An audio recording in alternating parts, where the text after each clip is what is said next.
Hello, everyone, and welcome to another horrific review.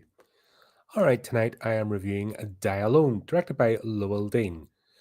This tells the story of a young man who has amnesia. He bands together with a rugged survivalist in a zombie like outbreak to find his girlfriend. I've literally just finished watching this before going on, so apologies for being a few minutes late, just catching up with things. It's just been one of them days. Yeah, I've been meaning to watch this for a while, just finally getting a break in the schedule so I can look at things. So I suppose that's a good time in the holiday period. Everything's sort of been put back a bit, so it gives me a bit of space to actually watch movies and get up to them. But yeah, so reason I covered a news article in this, and main stars Carrie Ann Moss. Always love to see Carrie Ann Moss and things. Leaving the Matrix trilogy aside, and that god awful regurgitations one, she's a great character actor. I loved her in Daredevil. I've seen her in a few things. No, all things aside, when it comes to character acting, she's great. So I'm always looking forward to seeing her in things, to be honest. And yeah, she didn't disappoint in this one. This sort of low budget, I haven't got the details because I don't think it's fully thought up yet, but reasonably low budget movie. It's not trying to set the world on fire. We've seen zombie apocalypse type ones before. They're going a wee bit different, where I think the vegans have affected this one, so even the zombie virus is plant based. But it's good. If you think of Invasion of the Body, Snatchers, Day of the Triffids, that sort of thing, yeah, animal plant life is frightening if you do it in the right context. So we've got. I was a bit concerned at the start because we've got the main sort of character in this, whose bloody name I have forgotten. Give me a second. Ethan. Flip's sake, Ethan. Sorry, I got it in the notes here, but Ethan is sort of the point of view character. He's the one stumbling through this. He sort of comes to after a car accident. He's in the sort of head bashed in steering wheel sort of thing. And then we're getting all these flashbacks, which I'll be honest, that's the only bit that takes me out of the movie is the flashbacks with him and his girlfriend, because we've seen this loads of times. And the under the covers scene, do you know the one where they're under the covers and he's looking at her, she's looking at him, sort of thing? I think that's been well overdone now.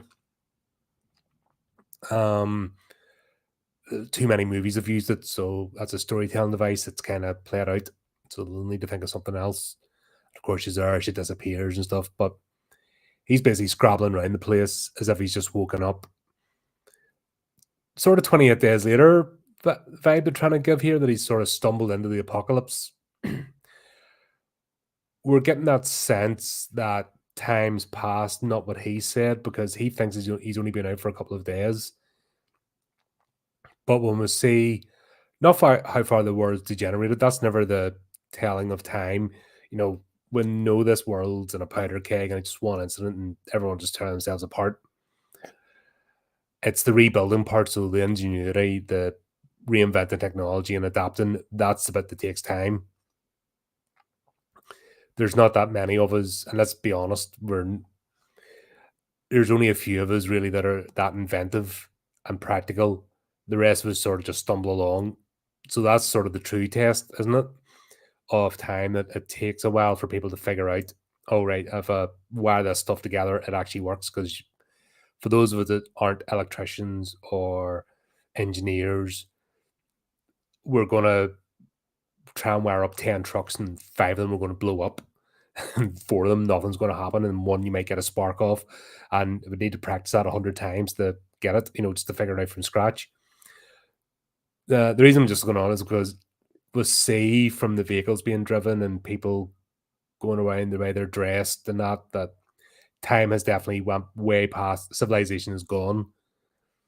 Yet Ethan's walking around as if he's just woken up out of hospital and crawling about. So straight away, anyone that's watched these sort of movies before, and especially we're playing with twisted reality here as much as the zombie apocalypse, which is good. They're not going over the same beats of an apocalypse movie. They're concentrating on the human aspect, which is nice. It's always good. The zombies have always been in movies a narrative point or a storytelling device. They've never been the main feature. That's something you gotta, I think, look up with this sort of genre. And should it be zombie slash infected? The play about with it. Most times it's a virus of some sort. Other times, actually, it's very rarely. The more I think about it, it's very rare in a zombie movie that is supernatural.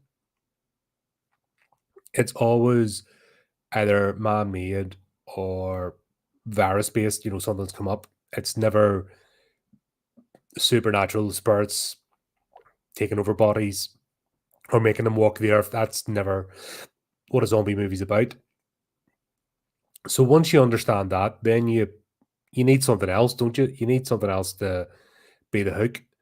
So in this case, it's Ethan's search for his girlfriend, Emma, who he seemed to have got separated from. And yeah, as he's going around, the world has devolved too much for just to be a couple of days. So the back of your head sort of scratching going, there's a bit more to the story. But I read the reviewers down alone. Oh, yeah. That's all four of his sentenced, or all five of his, Luke Flea, sentenced day. Well, we all die alone, don't we? Even right at that last breath's our own. If you want to get philosophical about it, it's the moments leading up to that. What have you done with your life? Sort of, is that the eternal question we ask? But anyway, we've got sort of Mad Max. Things have moved on well past civilization collapsing, sort of fail.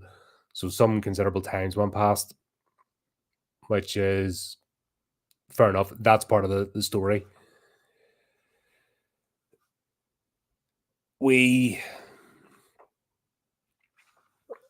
Ethan sort of stumbles upon two people, and then that's when we get introduced to May, who's Carrie Moss's character. She's sort of a grizzled old survivalist. We don't quite get the context, but effectively we've got two people in a truck. She takes them out. I don't know whether to spoil. I know this has been out for a wee bit now, but it's still pretty recent, and it's actually a decent watch. So here's where I have the quandary, especially doing this live and not doing a script. Do I want to spoil this movie? I don't think I do, because I think there's enough of a story here. It's actually an engaging story, and that's the main thing, isn't it? So I think you'll enjoy it. I think, uh, from a human perspective, I think you'll enjoy the story. Just for the characters playing out their parts. The young fella here that plays Ethan, he's pretty decent in it. He's sort of acting the slightly dazed young man. He doesn't quite know where he is. He knows he has to get to a cabin. They both agreed on a rendezvous point. So he's trying to get to this cabin to find his girlfriend. That kind of plays out. We see that May brings him in, sort of looking after him. And she seems quite trusting of him because it's not a trustworthy world. I suppose what I'm trying to say, there's more to the story. There's something scratching in the back of your head that they're the thing to play out. And I suppose that's what the amnesia is about. He's got amnesia. He's blacked out. We're starting to realize there may be more to this than meets the eye. Could he be, these sort of movies, there's always somebody with a particular type of blood or a condition that, like World War Z, if you've got like cancer or something, or something wrong with your blood, they'll bypass you, but it's the way to a cure. It could be that, it could be a lot of other things.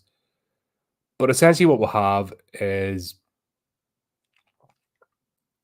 Ethan blacks out and he comes to every so often. He just passes out. And May warns him not to let people know about that because, in this sort of world, show weakness, then it's predator prey sort of dog eat dog world. Civilization's gone. It's bans and outlaws and right back to the basics. So that's fine. She brings him in, makes him a meal, and then the repet. I like this one. The repet, he has the cycle up the generator. So he has to get in the treadmill or bike, and that's how to wind the house up. So she's got this house all established, it's wired up. And yeah, that was a bit of a moment of levity. I'm trying to think. Yeah, he leaves in the middle of the night to go to the cabin where he's already warned not to do that. And to be honest, amnesia or not, we're a diurnal species. We know not to go out at night. We're not built for nighttime. You have to train yourself to build up the rods and cones sort of thing, or get used to nighttime. It's not something we naturally do because we're not a nocturnal species. So going out at night when you're in shelter doesn't make sense, but he does it anyway. We meet this other family that had taken over the cabin. Ethan blacks out again, and then we find out something's happened. Like we meet the first zombie who effectively turned into a tree. So this is where it starts getting revealed. And here the thing, I know it's a narrative device, I know it's a bit of exposition, but I never understood people that put newspaper clippings up against the wall or pin them to a wall. And secondly, this is the 21st century. Nobody buys newspapers anymore. Like, who picks up daily news and stuff? I know there's still newspapers exist and it's more interest pieces, but nobody, things like sports, racing, that sort of thing, you might see a newspaper for, but generally, like the daily news, that's not how we get news anymore. And I don't see, with the degenerations that, I don't see the printing presses starting back up again to tell the news. So I know it's an exposition device, but once again, like the under the cover scene, that's been well overdone. I know they're trying to get you to get a sense of time and how this thing's progressed and how humanity, civilization basically collapsed. And they're calling it the reclaiming. And I like the way, actually, because this could have been a modern, oh, climate change, blah, blah, blah. But the way they phrase it is some people say it's the planet taking revenge, is this, is that, the other. And if you believe it or not. So it's actually, for once, left ambiguous. It's up to you to decide what it could be. Is it just another natural disaster, which is, the cycle of the planet has always had them? Is it something else? We don't know. Was it manufactured? We don't know. It just, the fact is that those that get infected are basically being turned into like a plant life. And we meet Myrtle, who's effectively a skeleton and covered in cobwebs, and May keeps her in the property almost like a pet. But it's one of those, like, you don't go near her, it's fine. If you go into a range, she'll try and eat you, sort of thing. That was interesting. So effectively, this is what humanity's either devolving or evolving into. And yeah, it's an interesting way to put it. Like I said, Day of the Triffids, um, Invasion of the Body Snatchers, those sort of, that's where it's sort of playing on with this, which it's almost like an alien species, just parasite taking over the body, but then changing the body. And the evolution isn't finished, so we're almost seeing like ant-like creatures at the extreme end of it. So once again, we know that a lot of time's passed. So Ethan's story isn't matching up. And we know, I think we know about halfway through the movie, Ethan's not necessarily going to find Emma, but find out about Emma, if that makes sense. And the real mystery is Ethan and the cause of his blackouts and what's happening.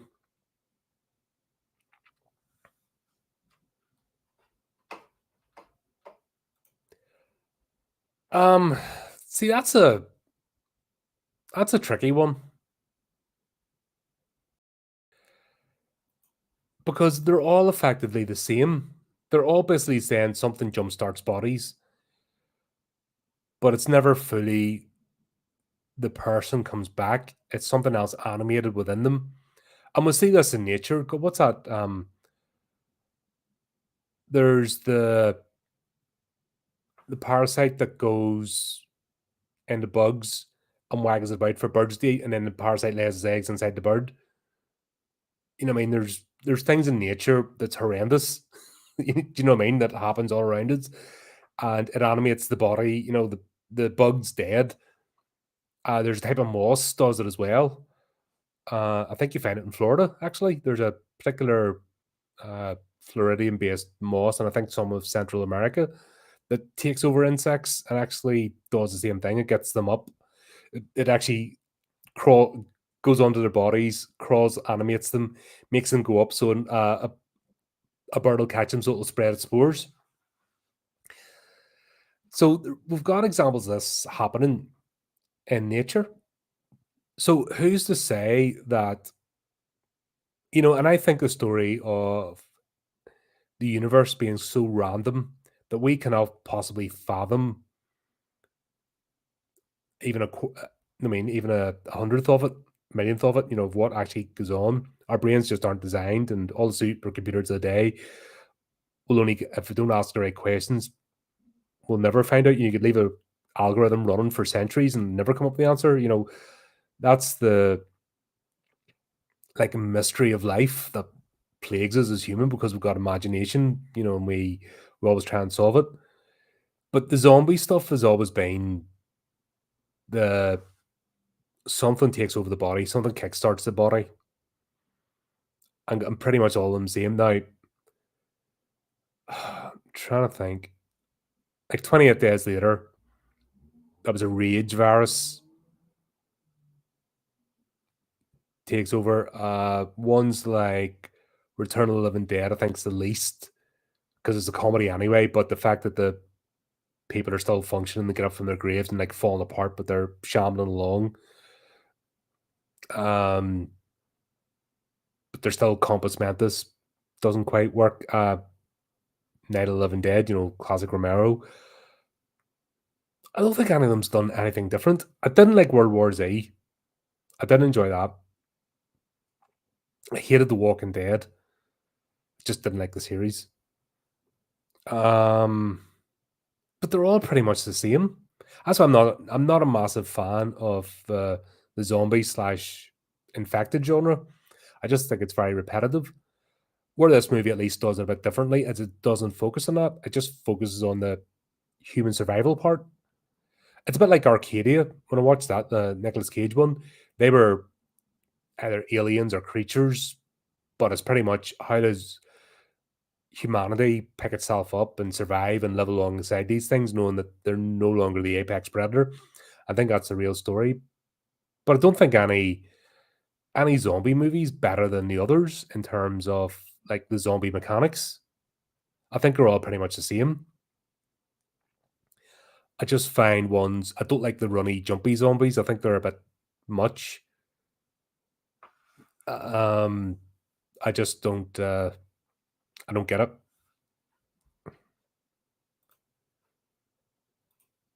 Yeah, I need to pick up that. That was based on a graphic novel, if I remember rightly. I need to pick that up at some point. Yeah, basically a bit like Omega Man. If you want to go back to Charlton Heston, it was basically a regurgitation of Omega Man, except he had a dog instead of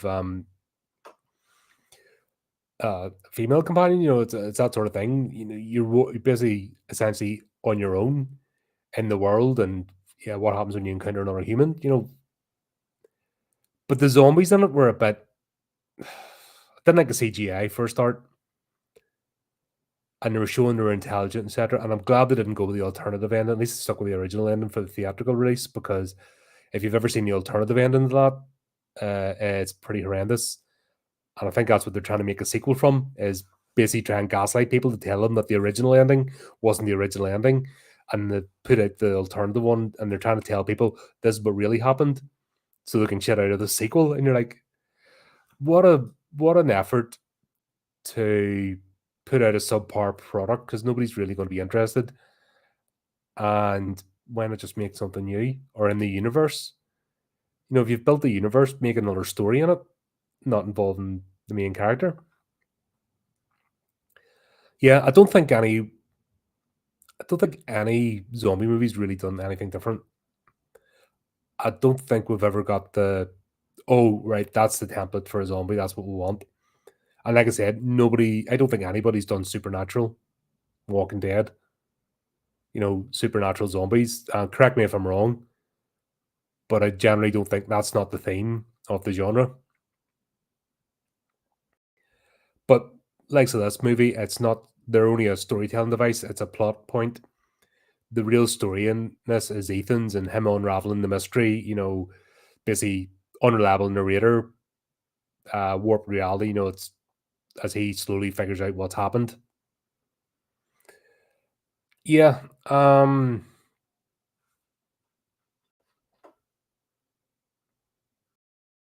There's a bit where a gang basically breaks into the house, which always happens in these again.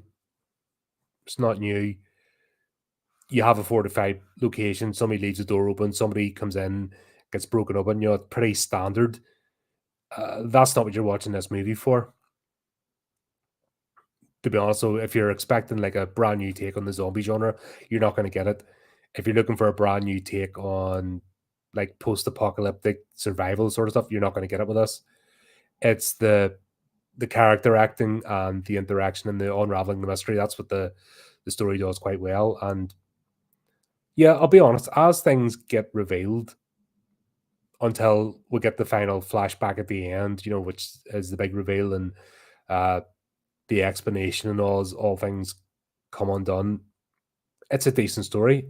And it is from a human angle, and we get sort of what it's all about.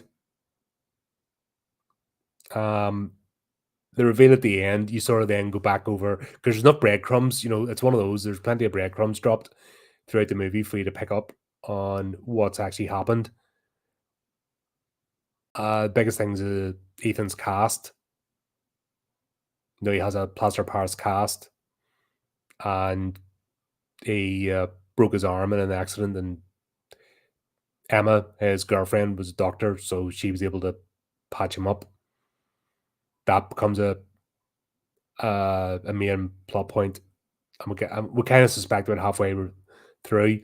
Sorry, I changed my mind when I was taking my notes. I was going to spoil it, now I'm not, because I just realized it is a decent movie. It's a good watchable movie, especially when so many movies are drivel today. It's actually nice to get a good character piece, and that's what you're watching this for. Like I said, you're just watching it to see how the characters interplay and how the story, which you basically telegraph from the first minute. There's a story to be unfurled here rather than a journey.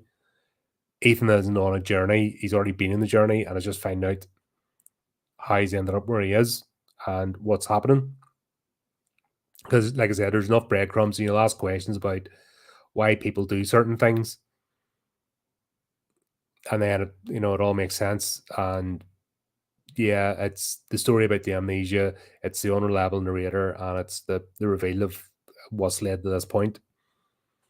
The ending, it's got a dark ending, but it's kind of poignant. It kind of exemplifies what the story's about when it's all revealed. And yeah, yeah, I enjoyed it. Like it's one of them ones you'll stick on. You'll not see anything here that you haven't before in another like post-apocalyptic zombie movie. The idea behind what's happening with the creatures, it's been done in other ways before, but it's done in a way that it's not taking over the whole story. Like there's a deeper story there, so you kind of sort of gloss over them and go, "All right, okay, but what about this? What about that?"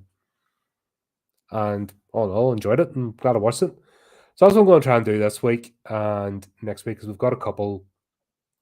Obviously, some streams have to be put back and spread out and stuff. So I've actually got a wee bit of time to go through my watch list again. I'm not doing another bloody marathon. No,